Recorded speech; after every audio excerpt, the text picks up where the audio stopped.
21st Annual Berks Jazz Fest in Reading, Pennsylvania, catching up in the hallway with Curtis Harmon of Pieces of a Dream right before he gets to play. Thanks for grabbing a few minutes with us. No problem. I'm doing really well. My pleasure. Boy, Pieces of a Dream has been around for a while, hasn't it? This is our 35th year together. Wow. Yep. And Grover and had I'm a not lot. 50 yet. So you're not 50 yet, so you were just, yes, yeah. Grover had a lot to do with this, yes, didn't he produced our first 3 albums. Actually, back then they were the wax albums, and you know, he got us started, got us rolling. Yeah. And what is it about Pieces of a Dream? How would you define what you do and what you're all about? I think what we're about is making music for people.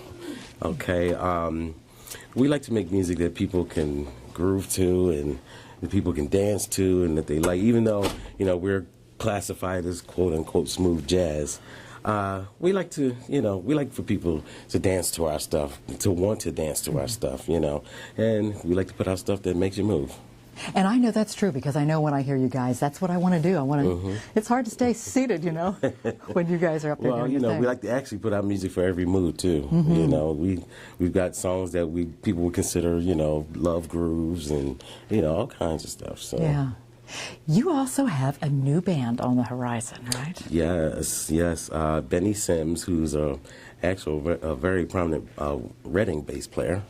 Also is the music director for the girls group, the 3 Degrees, if you remember them from back in the day. Yes. He's the music director for that group, and he and I have put out a new group called New Foundation, and our first CD is called Goin Places. Goin Places. Yes, and so far it is going places. It's selling pretty well for us. Yeah, that is. Yes. What is it about music? I mean, this is your life.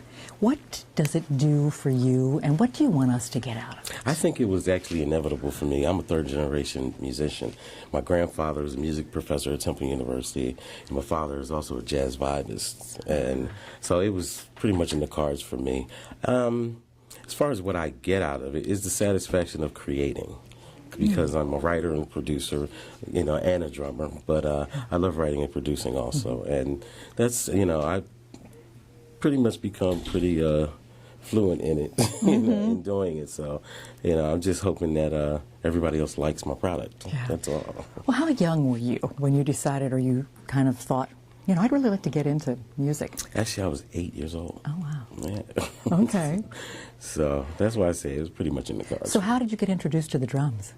My father took me to see his band play, and it was a drummer who actually I think used to play with Ella Fitzgerald. His name was Bobby Durham, and he was just awesome. And I watched him play, and I said, you know, I think I can do that. And so I went home and got my mother's forks and knives out and started banging on stuff. And my mother told my father, look, you better buy him some drums before I kill him using my good silverware. and so he did buy me a toy set of drums, and I actually started playing them. Wow. Do you remember what your first, quote, professional gig was? Yes, it was called, a show called Black Edition. Okay. And it was aired in Philadelphia. Malcolm Poindexter was the host of the show. And it was more of a talk show. And we were actually just starting out as a band. And that was actually our first professional gig. I was 13 years old. Wow. James, my keyboardist, was 11. Do you remember what that felt like at that age to be doing that? A little nervous at first, but and you get used to it as people start to get used to you, and you know, because we were actually at one point billed as the youngest jazz group in the world. So once people got used to us, and we got used to, you know, a lot of people being around, and you know what they thought of us and everything. It was just, you know, like every day, you know. How much do you tour nowadays? Not as much as I'd like to. Okay. You know, with the economy and, you know, and the nation being what it is, I think entertainment is one of the first things that suffer because people have to save their money for things that they need, like food and mortgages and sending kids to college and, you know. So I think entertainment is the first thing that suffers, but I think also people need entertainment in their lives to just not go insane, keep from going insane. So, everybody has to have something to break away from the, hustle and tussle of everyday life. I agree. And it's something about music like this that brings us together in such a positive vibe. It gives us a nice foundation to go out from there. Yes, and the Berks Jazz Fest is one of the grandest stages that you can be on in this country. Because during the month of March, they really put on a lot of shows here. I mean, we've got Al Jarreau, we're back in Phil Perry today, Gerald Veasley, just a whole array of people, that come here to perform from all over the world. Yeah. Let's look at you and what's really important in your life. At this stage, I mean, you've been entertaining and performing for 30-some years. And I know you've learned a lot being out and around. What's really important to you, Curtis? Having a good home life is very important to me. And having a very stable home. I've got a great wife and 2 lovely sons, so, I really like my home life. And I'm very comfortable in my life. So that's what's, most important, so that, my life is not so much in a rut, That way I'm able to do my job to the fullest. It's talking about balance, isn't it? Giving you some balance. It's definitely giving me some balance in my life. Yeah. Definitely. Let's talk about the band of Pieces of a Dream. Okay. Tell me about them. Well, James Lloyd is our keyboardist. He and I have been partners for 35 years. Everyone else pretty much are not original members, but we have Ron Lawrence on guitar, David Dyson on bass, which Ron Lawrence and David Dyson have played all over the world with numerous artists. We've got a young guy with us on sax, Tony Watson Jr., who is just awesome. He really knows his instrument and really gets the audience into our show. Okay, and today, Morris Pleasure, and he's actually a world-renowned keyboardist. So this is his first gig with us, and so we've got a very top-notch band.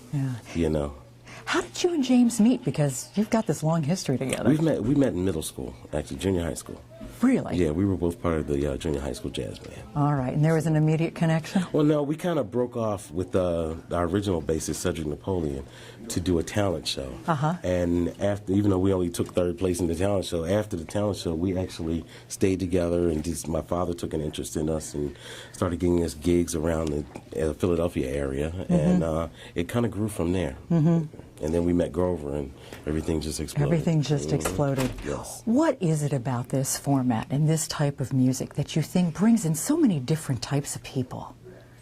I think it's a universal format of music because smooth jazz, well, quote-unquote smooth jazz, is vocal, it's instrumental, it's soulful, it's sensual, it's grooving.